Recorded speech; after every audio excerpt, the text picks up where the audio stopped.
After tricking my husband into signing the divorce papers, I finally became the generous wife he always wanted. I no longer threw tantrums when he stayed out all night. I stopped making scenes when he paraded his little mistress around in public. He was finally satisfied with me. Alara, I'm glad you finally came to your senses. Don't worry, you'll always be the only Mrs. Montgomery, Nathaniel said. It wasn't until his birthday gala that things changed.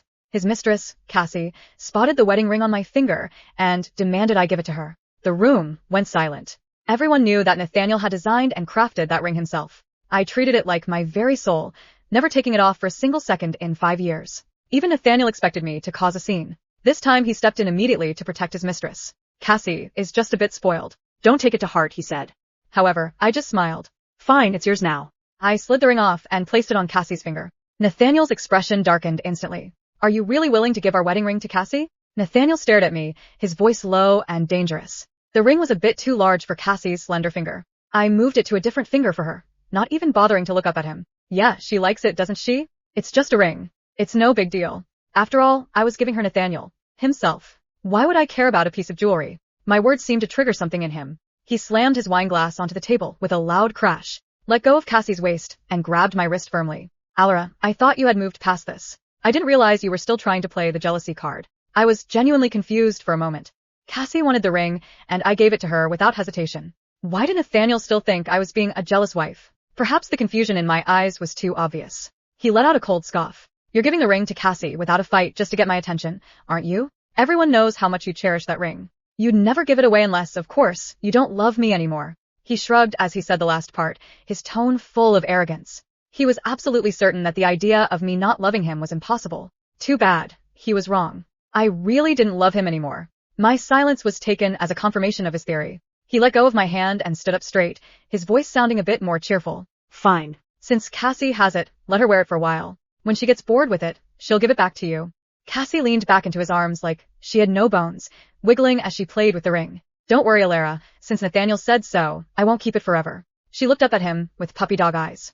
But I want a ring, too. Will you buy me a new one? Once it arrives, I'll give this one back to Alara. Nathaniel pinched her nose affectionately and promised he would.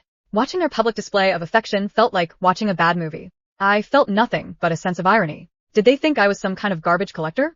I shook my head slowly. No need to return it. I don't want it anymore. Nathaniel narrowed his eyes at me. Are you still throwing a fit? I told you it's just temporary for Cassie. I shook my head again. His face turned cold, and his voice became icy. Fine. Don't come crying to me for the ring later. With that, he wrapped his arm around Cassie and walked away. Once they were gone, the guests started whispering.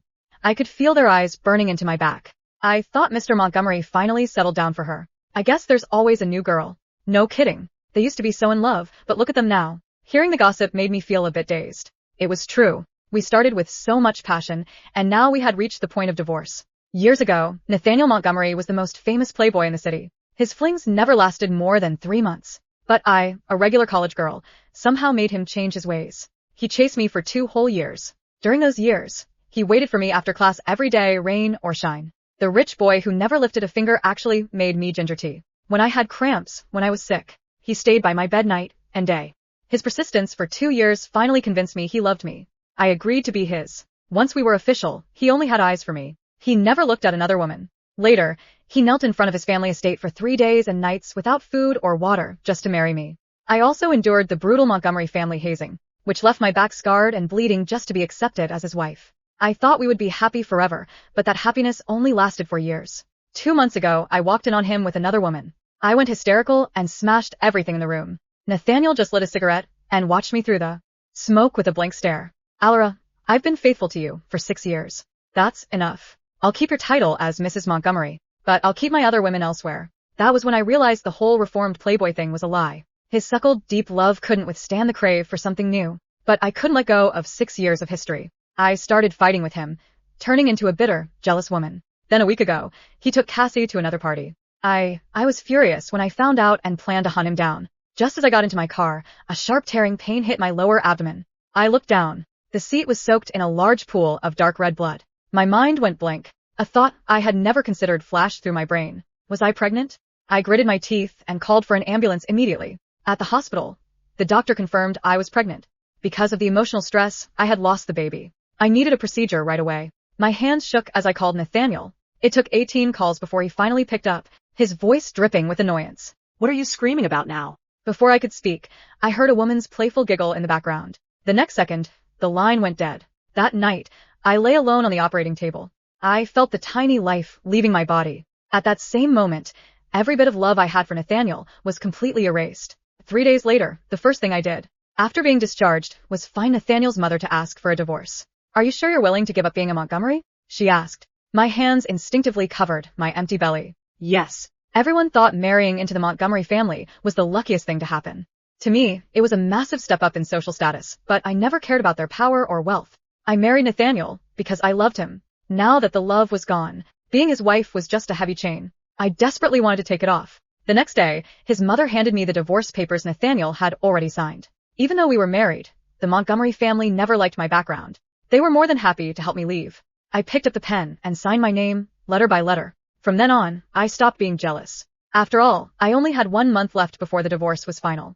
Who Nathaniel spent his time with was no longer my business. The 3-tier birthday cake was soon rolled out. Nathaniel walked down from the second floor with his arm around Cassie's waist. The woman's hair was messy and her lipstick was smudged. It wasn't hard to guess what they had been doing upstairs. Guests looked at me with a mix of mockery, disdain, and pity, but I just calmly took a sip of my juice.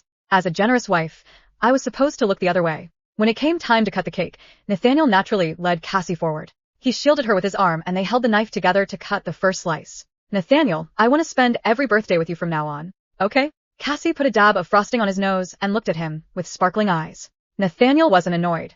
He pulled her into his chest, his voice tender. "Of course, having you here is the best birthday gift I've ever received."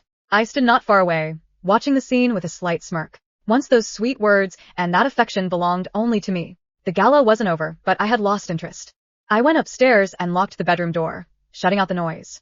For the next few weeks, Nathaniel took Cassie all over the globe, from the mountains of Japan to the streets of London, from the ruins of Rome to the cathedrals of Italy. Every single stop was a place we had visited on our honeymoon 4 years ago. Even the itinerary was exactly the same. On his social media, he removed the wedding photo that had been pinned to the top of his profile for 4 years. It was replaced by a cozy photo of him and Cassie. Nathaniel really was passionate when he was in love. It wasn't until the final day of the divorce cooling-off period that he finally returned. When he walked through the door with Cassie, I had just received the final divorce certificate. I was about to head upstairs to pack my things. Seeing me, Nathaniel actually looked a bit guilty. Usually, even when he was being blunt about his cheating, he was composed.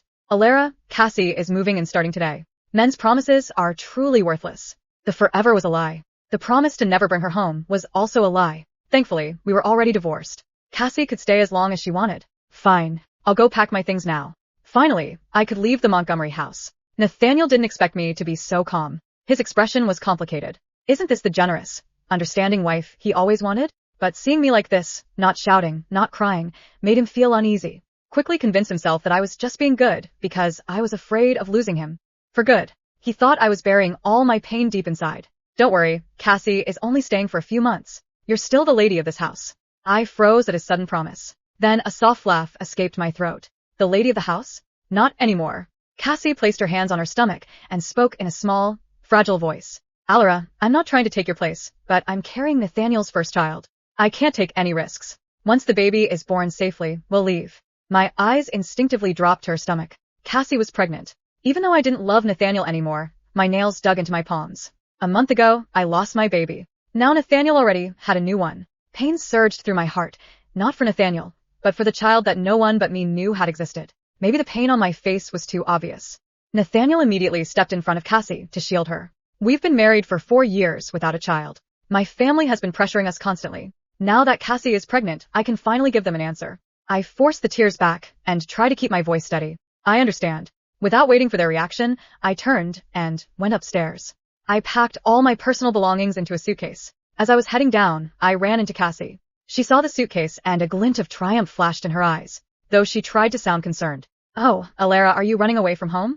"I really won't steal Nathaniel from you. You don't have to. Nathaniel isn't here. You don't have to put on an act," I interrupted. She was young, and her ambition was written all over her face. Only a man blinded by lust like Nathaniel wouldn't see it.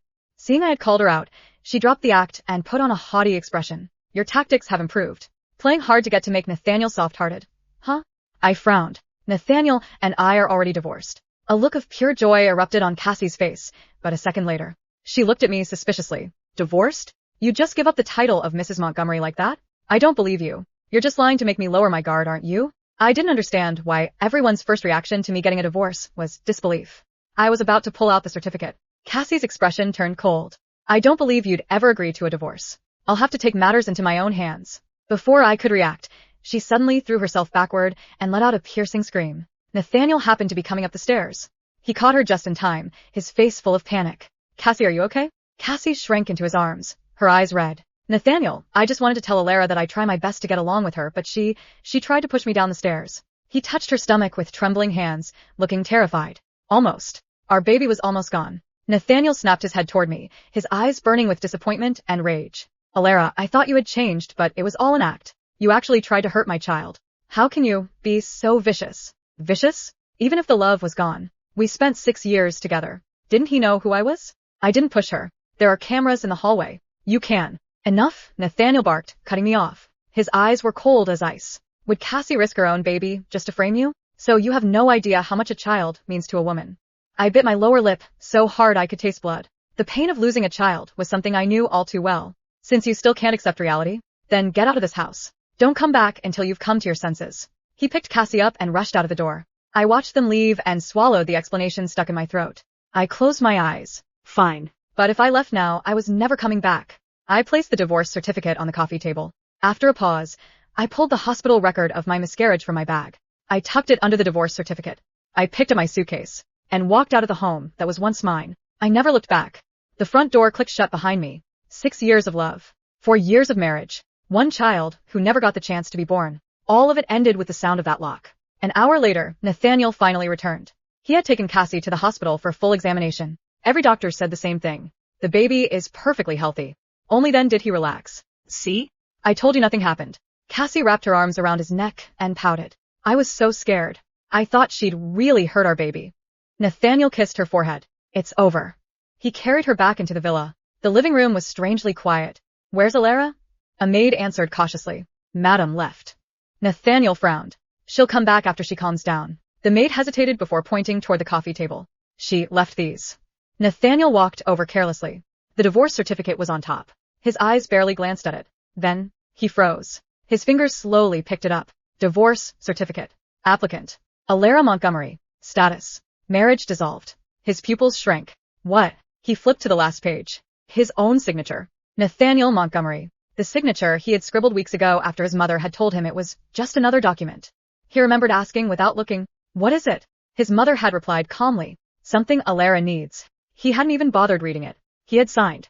Now every stroke of his own handwriting felt like a slap across his face. No. His breathing became uneven. No. Cassie walked over curiously. What is it? She looked down. The smile on her face disappeared. Divorced? Nathaniel suddenly grabbed the housekeeper. When did she file this?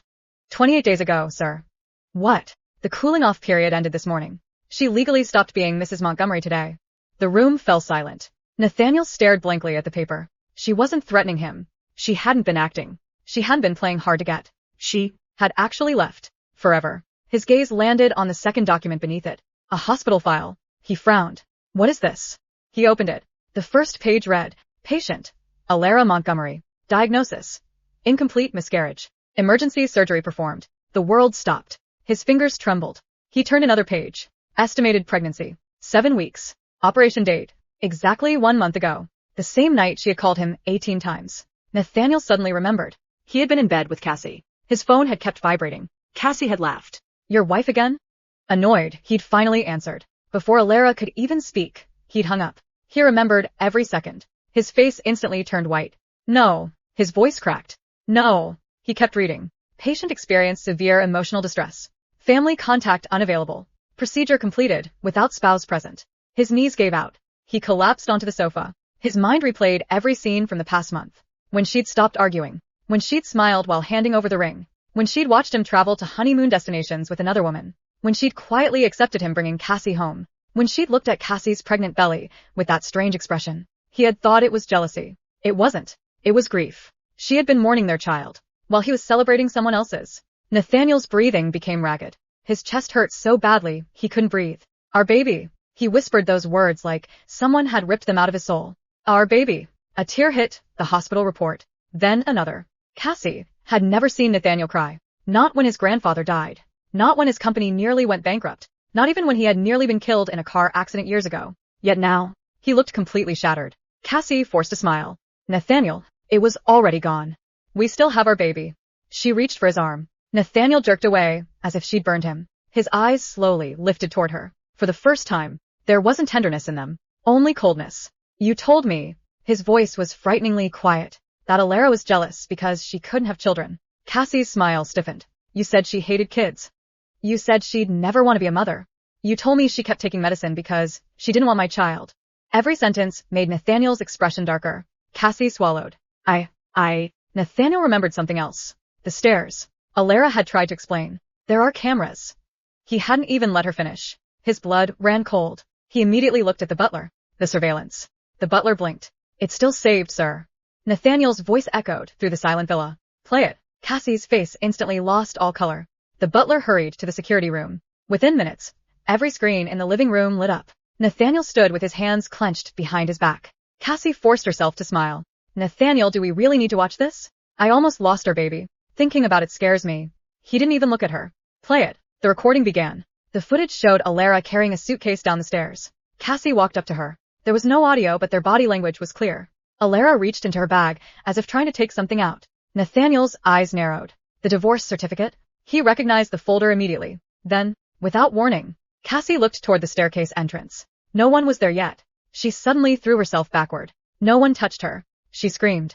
3 seconds later, Nathaniel himself appeared in the frame, rushing upstairs. The recording ended. Silence. Dead silence. Everyone in the room stared at Cassie. Even the maids looked horrified. Nathaniel replayed it. Once. Twice. 3 times. Every replay made it more obvious. Alara had never laid a finger on her. Cassie had deliberately thrown herself backward. She had gambled with her own pregnancy, just to frame his wife. Nathaniel slowly turned around. Cassie.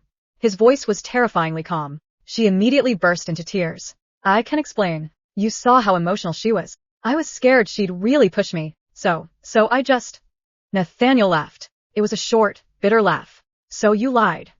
Cassie grabbed his sleeve. I only did it because I love you. I was afraid she'd take you away from me. You said you loved me.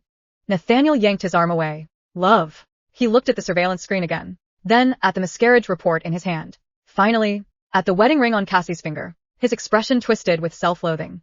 You framed the woman who had just lost my child. You wore the ring I made for her. You stood in front of her with another pregnancy. And I helped you. Every word was like a knife. Cassie's tears stopped. Nathaniel, you knew. You knew she lost a baby? I didn't. Nathaniel roared. His voice echoed through the entire villa. I didn't know. His breathing became ragged. Because every time she tried to tell me, I shut her up. He remembered. The 18 missed calls. The interrupted explanation. The cameras. The divorce. The ring. Every single time. Alara had tried to tell him the truth. He had refused to hear it. He had chosen Cassie. Every single time. Nathaniel suddenly ripped the wedding ring off Cassie's finger. So, that's why she said she didn't want it anymore. He stared at the ring. The inside of the band was engraved. Forever. N&A. His hands shook violently. The forever he had carved himself now felt like the cruelest joke imaginable. Cassie reached toward him. Nathaniel, please, get out. She froze. What? I said. He pointed at the front door without even looking at her. Get out. Nathaniel, I'm carrying your child. So was she. Those 3 words silenced the room. Nathaniel looked at her with eyes devoid of warmth. The difference is, I abandoned mine. And I'll spend the rest of my life regretting it. Cassie realized, at that moment, that the man who had once indulged her every whim was gone. She dropped to her knees. Nathaniel, don't do this. I only lied once. Nathaniel gave a humorless smile. Once. He looked at the butler. Starting tonight, I want every surveillance recording from the last 6 months. Every receipt. Every phone record. Every transfer. I want to know. He slowly lowered his eyes to Cassie. If anything you've ever told me was true. Cassie's face went deathly pale. For the first time since entering the Montgomery family, she felt genuine fear. Because she knew, the lie on the stairs wasn't the only secret she had buried. And if Nathaniel uncovered the rest, everything she had carefully built would collapse. The butler nodded immediately. Yes, sir. Cassie lunged forward and grabbed Nathaniel's arm again. You can't investigate me. I'm pregnant with your baby. Nathaniel slowly looked down at the hand clutching his sleeve. His expression was unreadable. Then he peeled her fingers away one by one. I won't let anything happen to the child, but whether you stay in my life depends on what I find. His voice contained no affection, only exhaustion. Cassie's heart sank. By the next afternoon, the reports were stacked on Nathaniel's desk. The chief of security stood stiffly beside him. We reviewed 6 months of surveillance. The findings are troubling. Nathaniel lit a cigarette but never took a drag. Talk. The chief opened the first folder. Miss Cassie deliberately created encounters with you. Nathaniel frowned. What? The first time you met at the charity gala wasn't a coincidence.